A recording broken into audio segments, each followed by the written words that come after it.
Last class रे आमे आलोचना करिथिले इकोसिस्टम विषय रे एवं इकोसिस्टम रे थिबा तार कंपोनेंट्स बा उपादान विषय रे आमे आलोचना करिथिले।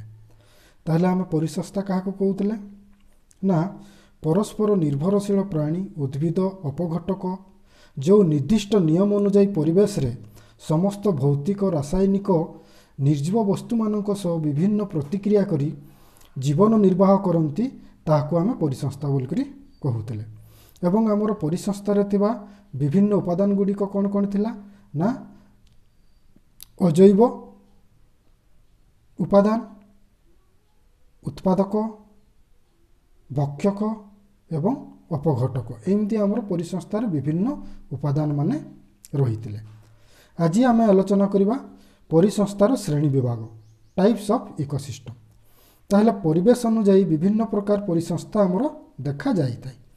जेमती तुमर प्राकृतिक कृत्रिम परिसंस्था नेचुरल एंड आर्टिफिशियल इकोसिस्टम, बृहत और क्षुद्र परिसंस्था लार्ज एंड स्मॉल इकोसिस्टम, स्थायी और अस्थायी परिसंस्था परमानेंट एंड टेम्पररी इकोसिस्टम, संपूर्ण और असंपूर्ण परिसंस्था कंप्लीट एंड इनकम्प्लीट इकोसिस्टम। ताहले आमर परिसंस्थार परिवेश अनुଯାयी आमर परिसंस्था एमती विभिन्न प्रकार देखा जाइथाय। ताहले आम प्राकृतिक कृत्रिम परिसंस्था काहाको कहउछे ना जो परिसंस्था विकास प्राकृतिक अवस्था मनुष्यर बिना साहाय्य होइताय ताको आम प्राकृतिक परिसंस्था नेचुरल इकोसिस्टम बोलकरी कहिताव। जेमती तार एग्जांपल है जंगल मरुभूमि तृणभूमि ह्रद नदी समुद्र एमने हेले गोटे गोटे कौन ना प्राकृतिक परिसंस्था। सेमती आमर कृत्रिम परिसंस्था काहाको कहउछे ना जो परिसंस्थार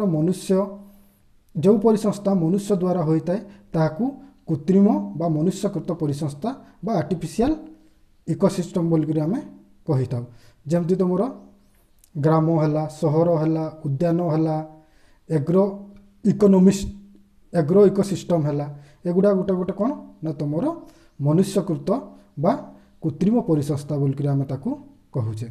सेमती तुमर बृहत परिसंस्था ना सबुठारु बृहत परिसंस्था को तुमर मेगा इकोसिस्टम बोलकरी मध्य कहा जाय। जेमती तार एग्जांपल है तुमर समुद्र गोटे बड़ परिसंस्था, जंगल परिसंस्था ये भी गोटे तुमर कौन ना बृहत परिसंस्था। एवं तुमर क्षुद्र परिसंस्था आम क्या कहूचे ना पुष्करणी परिसंस्था नानो इकोसिस्टम को आम कहूचे कौन ना आमर क्षुद्र परिसंस्था। सेमती आमर स्थायी और अस्थायी परिसंस्था परमानेंट एंड टेम्पररी इकोसिस्टम।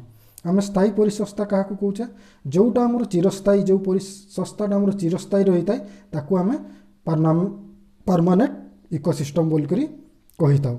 जेमती तुमर है जंगल ह्रद समुद्र एमने हेले गोटे गोटे कौन ना स्थायी परिसंस्था।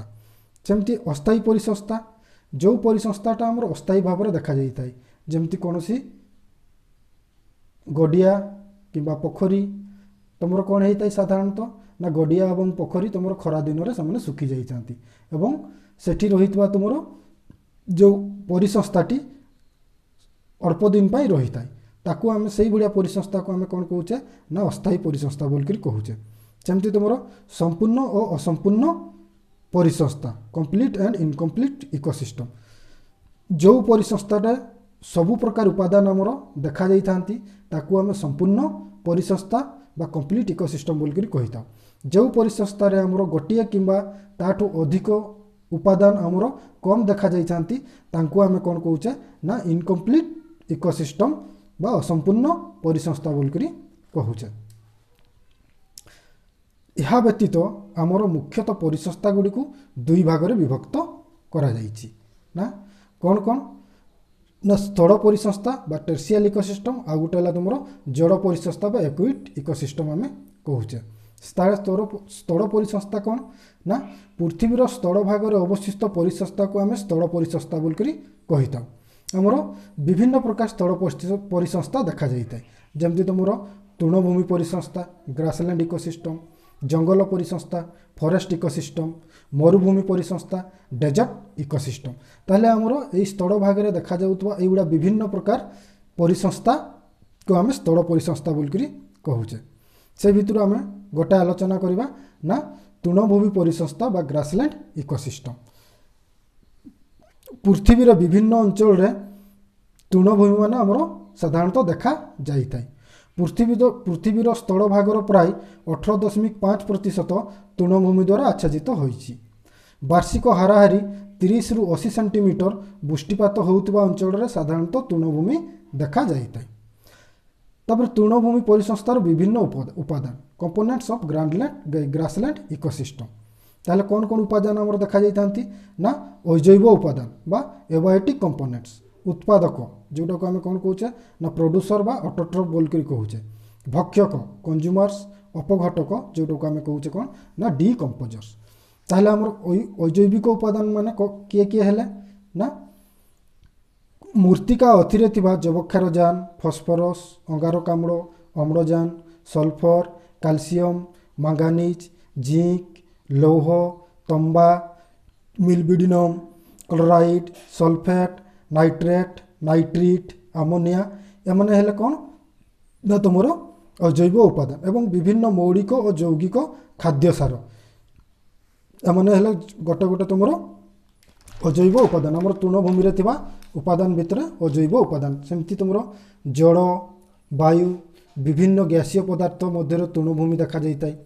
सौरशक्ति उत्ताप शक्ति आवश्यक परिमाण रे तृणभूमि रे मिली थाए। तापर आमर रहिले उत्पादक आम उत्पादक क्या कहूचे ना आम आगु जानीचे जे जी निज खाद्य निजे प्रस्तुत करें ताकू आम कौन कहूचे ना उत्पादक बोलिक कही था। सेमती तुमर तृणभूमि परिसंस्थार उत्पादक श्रेणीर कौ माने रहिले ना तृण लता गुड़म बुदा इत्यादि तुमर उत्पादक श्रेणी भुक्त। एमाने आलोक संश्लेषण प्रक्रिया रे सौरशक्ति को विनियोग करी तांकर निज पई निजे खाद्य प्रस्तुत करिथांती। सेमती हमर भक्षक भक्षक को माने ना उत्पादक द्वारा प्रस्तुत खाद्य पदार्थ को विभिन्न प्राणी माने खाद्य रूप में ग्रहण करिथबारु समानकु आमे भक्षक बा कंज्यूमर्स बोलिकरी कही थाउ। कीट पतंग झिंटिका लार्भा आदि तृणभोजी प्राणी माने देखा जाती जो माने कि तृण को खाद्य रूप में ग्रहण करिथांती एमानकु प्राथमिक भक्षक बोलिक आम कही था प्राइमरी कंज्यूमर बोलिक कही था। सेमती बेंग छोट छोट पक्षी एमाने कौन करिथांती ना कीट पतंग और झिटिका को तांकर खाद्य रूप में ग्रहण करिथांती जो मानकु आमे तृणभोजी एमाने तृणभोजी मानकु खाद्य रूप में ग्रहण करिथांती। तेणुकरी आम एमानकु कौन कही था ना द्वितीयक भक्षक बा सेकेंडरी कंज्यूमर बोलिक कही था।